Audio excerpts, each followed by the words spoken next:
students, welcome to the online classes, that is mainly e-learning classes. Okay, so you know very well that the COVID-19 cases are increasing day by day. So it is necessary to stay home and stay healthy. But your learning should not be stopped. That's why we have started the online classes and video classes, so you can continue your learning process. Okay, so this is your science class, and we are going to study about the chapter number 1, that is crop production. Okay, dear students, in this chapter we are going to study about how the crops are sown and what is the process from which the actually food that wheat, rice, maize, all the foods, that is cereals, pulses, comes from different processes. So what is farming, what is agriculture, what are crops, and how the crops sown, and what are agricultural practices, how these crops are irrigated. So जितनी सारी practices होती हैं crop field में या crops को grow करने के लिए, food के production के लिए, क्या पीछे का process क्या होता है, वो सारी चीजें हमें इस chapter में पढ़नी है. Okay, so let's start the chapter. You students, हम डेली लाइफ में जो भी चीजें खाते हैं, आप जो है पराठे, रोटी, दाने हैं, बहुत सारी चीजें हम फूड स्टफ्स के फॉर्म में लेते हैं. तो क्या जो चीज हम ले रहे हैं वो एक्चुअल में वैसी ही होती है जैसी वो प्रोड्यूस की जाती है? नहीं. अगर हमें रोटी बनानी है, ठीक है, आपको रोटी किसी भी चीज से खानी है, तो क्या करना होगा? आपको आटा चाहिए होगा. वो आटा कहाँ से मिलेगा? वो व्हीट से मिलेगा. ठीक है, वो व्हीट आप मार्केट में जाओगे या किसी फार्मर से व्हीट खरीदा जाएगा. वो व्हीट को फिर उसका पीसने को दिया जाएगा, वो फ्लोर बनेगा, वो फ्लोर को फिर डो किया जाता है, फिर उसकी मतलब फिर प्रोसेस होता है. तो व्हीट जो है आपके पास आया, क्या वो व्हीट वैसे ही प्लांट में होता है जैसे हमारे पास आता है? नहीं. उस व्हीट के एक ग्रेन्स के लिए, ठीक है, व्हीट का एक ग्रेन्स हमें फ्रेश निकालने के लिए बहुत सारी प्रैक्टिसेस करनी पड़ती है. ठीक है, तो ये सारी प्रैक्टिसेस किसके अंडर होती है, कौन करता है? This are done by farmers. Okay, so there is practicing called as farming. Okay, so farming is the cultivation of plants for food. ठीक है, फूड के लिए अगर कोई भी हम आप कोई भी पीपल्स, किसी भी तरह के लोग अगर फूड के लिए प्लांट्स को ग्रो कर रहे हैं, उसका प्रोडक्शन कर रहे हैं, उसकी देखभाल कर रहे हैं, कल्टिवेशन कर रहे हैं, so that is called as farming. Rainy season. Okay, इसको रेनी सीजन में ग्रो किया जाता है, यानी कि जैसे कि मानसून स्टार्ट होता है, बारिश का मौसम, उस सीजन में खरीफ क्रॉप को ग्रो किया जाता है. ठीक है, and it is grown in July. जैसे जुलाई से बारिश का मौसम स्टार्ट होता है, जुलाई और जून जुलाई. ठीक है, बेसिकली जून जुलाई के मंथ में, ठीक है, ग्रो किया जाता है और उसको हार्वेस्ट किया जाता है, यानी कि उसको निकाला जाता है, उसको उससे ग्रेन्स निकाली जाती है मेनली आपके सितंबर एंड अक्टूबर में. ठीक है, harvested in September and October. Okay, harvested in September. ठीक है, इसे बेसिकली आपने देखा होगा कि जब बारिश का सीजन होता है तो पैडी यानी कि राइस के प्लांट्स को ग्रो किया जाता है. ठीक है, तो इसमें आपको हो जाएगी राइस, ओके, मेज है, राइस, मेज, ज्वार, बाजरा, groundnut,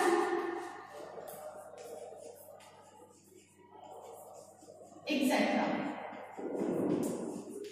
Okay, now rabi crops are grown in winter season, यानी कि आफ्टर द मानसून के बाद फिर आपका विंटर सीजन स्टार्ट हो जाता है, तो उस मौसम में, उस सीजन में रबी क्रॉप्स ग्रो की जाती है. ठीक है, so these crops are grown in winter season. ठीक है, बारिश के बाद जो मानसून चला जाता है, हम ये भी कह सकते हैं कि नॉन मानसून सीजन में इसको ग्रो किया जाता है. ठीक है, दिस आर ग्रोन इन अक्टूबर. ठीक है, अक्टूबर से ही विंटर सीजन स्टार्ट हो जाता है, तो अक्टूबर नवंबर में ग्रो किया जाता है और मार्च अप्रैल में इसको हार्वेस्ट किया जाता है. ठीक है, इन winter season in October November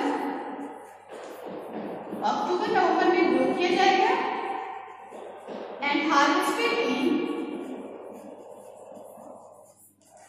harvested इन मार्च अप्रैल, ठीक है, मार्च अप्रैल में हार्वेस्ट किया जाता है। हार्वेस्ट मीन्स कि उसमें से ग्रेन्स को प्रोड्यूस करना या ग्रेन्स को सेपरेट करना, ओके। एग्जाम्पल्स में इसके मेनली हो जाएंगे आपके व्हीट, ठीक है, जाड़े के सीजन में व्हीट है, जितनी आपकी वैसे पी है, मटर, ठीक है, peas, mustard, gram, etcetera, pea, mustard, etcetera, ठीक है। Kharif crops are also called as summer season crops and rabi crops also called as winter season crops, ठीक है। दोनों में डिफरेंस आपको क्लियर होना चाहिए। Kharif crops are grown during rainy season, यानी कि गर्मी का मौसम ही हो सकता है क्योंकि बारिश में गर्मी ही होती है। सो जस्ट आपके समर के बाद जो बारिश का सीजन स्टार्ट होता है जून जुलाई, उस टाइम को क्या होगा, खरीफ क्रॉप को ग्रो किया जाता है, यानी कि उनको उनके प्लांट्स को लैंड पे लगाया जाता है, सोन किया जाता है। After it is harvested in September and October, सितंबर अक्टूबर में से इसमें से ग्रेन्स को सेपरेट किया जाए, तब तक वो पक चुकी होती हैं, बन जाएंगी। इसमें मेनली आपके राइस, मेज और ज्वार बाजरा है।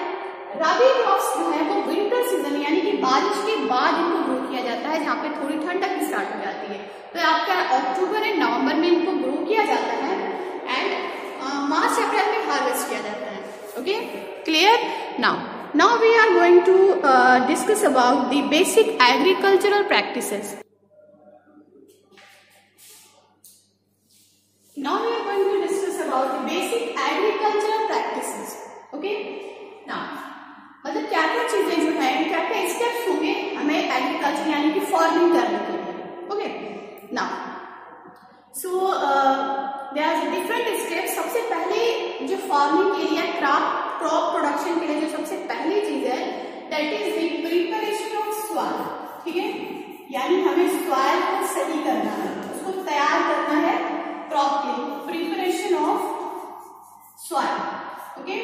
Next step is the selection and sowing of seed, कि कौन सी हमें मतलब सीजन क्या है उस हिसाब से हमें सीड को ग्रो करना है, ठीक है। So second step is selection and sowing of seeds, यानी बीज का चुनाव और उनका बीजा रोपण, I think sowing of seed, okay. Seed हमने बोल दिया ना। उसके बाद क्या है कि अच्छी यील्ड के लिए हमें क्या करना होता है, कुछ उसमें एक्स्ट्रा ऐड करना पड़ता है, that is the application of manure and fertilisers.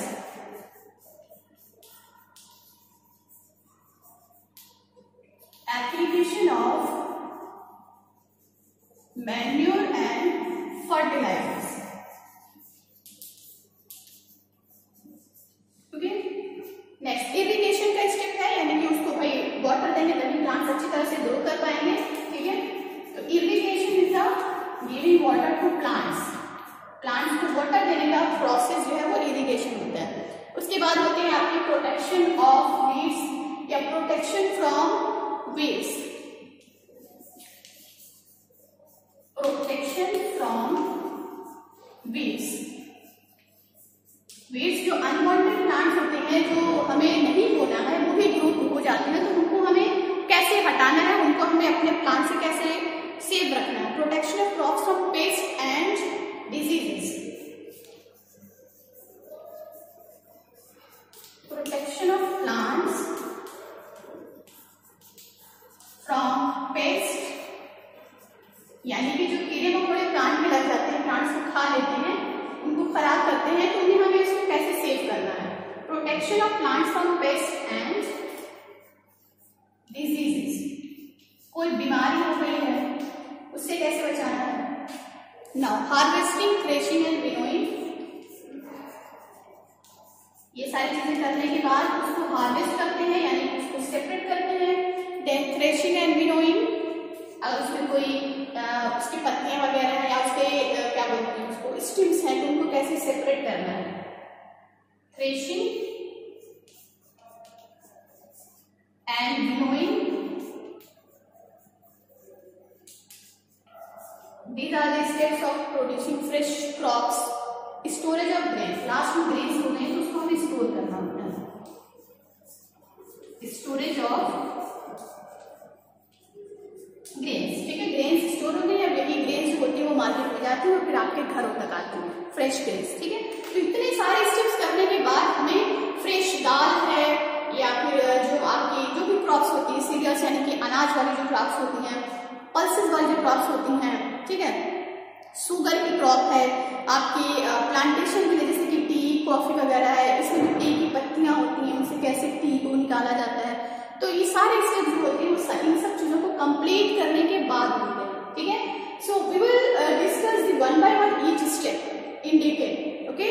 सो सबसे पहले क्रॉप प्रोडक्शन के लिए जो चीज जरूरी है that is preparation of soil, इसके बारे में हम डिस्कस करते हैं, ओके।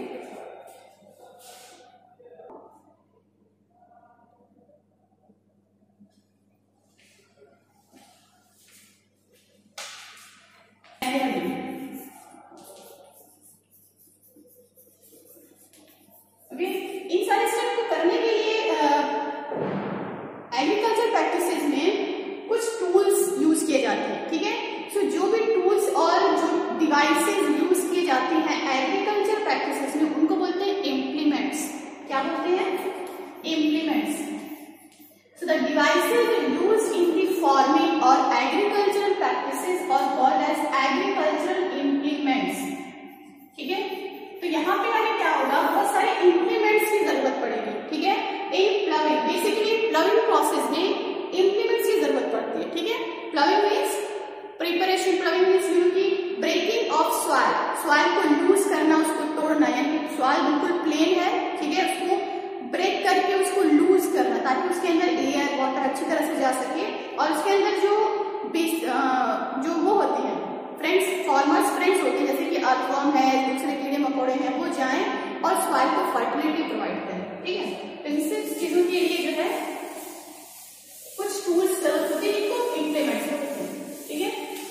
तो प्लविंग, प्लविंग आपको पता है the process of loosening and turning over of soil, ठीक है। प्लविंग is the process of loosening and turning over of soil, ठीक है। सॉइल को यानी कि पलट पलट के तोड़ना, उसको लूज करना, and turning over of soil,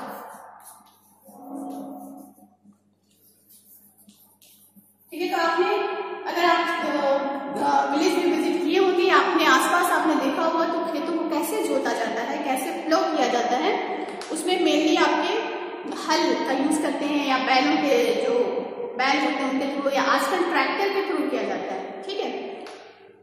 so ploughing includes basically 3 implements that is plough, hoe and cultivator, ठीक है। तो प्लो जो होता है वो हल होता है, ठीक है। उसके बाद बैलों में उसको लगा के जो है बैल से खेत को जोतवाया जाता है। नहीं तो आजकल क्या होते हैं कि आपके ट्रैक्टर कल्टीवेटर आ गए, ट्रैक्टर में वो कल्टीवेटर मशीन को ऐड करके ट्रैक्टर जो है वो खेत को जोतते हैं, खेत की जो सॉइल होती है उनको लूज किया जाता है, ठीक है। सो डिफरेंट है। प्लाउ हम लिख सकते हैं, हो भी आपका एक हल है, ठीक है, या ट्रैक्टर कल्टीवेटर होता है, ठीक है। तो ये सारे ट्रेडिशनल है, ये सारे ओल्ड हैं। आजकल क्या यूज किए जाते हैं? कल्टीवेटर, ठीक है। ट्रैक्टर में ऐसे नोक की तरह से मशीन लगी होती है, उसको ट्रैक्टर में ऐड करके एक बार में बहुत ज्यादा हम जो है कर सकते हैं, इसमें कम टाइम लगता है और इन सारी चीजों में वेरिप्लो और बुक को अगर यूज किया जाए तो उसमें ज्यादा टाइम लगता है, ठीक है ना। And you know प्लविंग is also called tilling, ठीक है। प्लविंग को क्या कहते हैं? टिलिंग भी कहते हैं, ऑल्सो कॉल्ड एज टिलिंग, ठीक है। इसके बाद लेवलिंग की जाती है, ठीक है। तो मैन्यूरिंग जो है यानी कि या फर्टिलाइजर की अगर हम बात करें तो हम फर्स्ट स्टेप में भी करते हैं, जब सॉइल को फ्लो करते हैं प्लॉकिंग के स्टेप में भी हम कुछ मैन्योर ऐड कर देते हैं ताकि वो सॉइल को फर्टिलिटी प्रोवाइड करे, ठीक है। फ्लो करने के बाद हमें क्या करना है कि क्योंकि जब हल जोता जाता है तो जो सॉइल होती है ऊपर नीचे हो जाती है, ठीक है, बड़े बड़े क्रम्स उसमें से निकलते हैं, यानी कि बिग क्या बोलेंगे उसको, बिग पीस ऑफ सॉइल, जिसको क्रम्स बोलते हैं, ठीक है, big piece of soil, big piece of soil, ठीक है, उसको क्रम्स बोलते हैं। क्या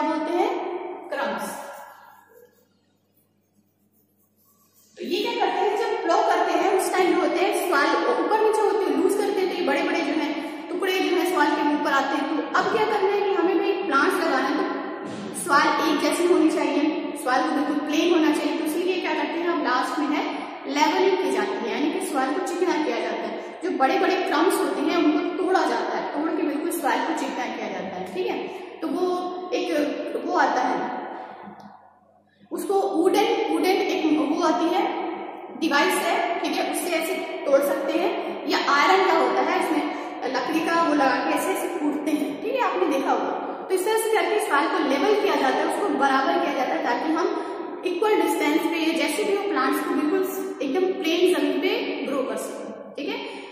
सो I think this all things are clear all of you.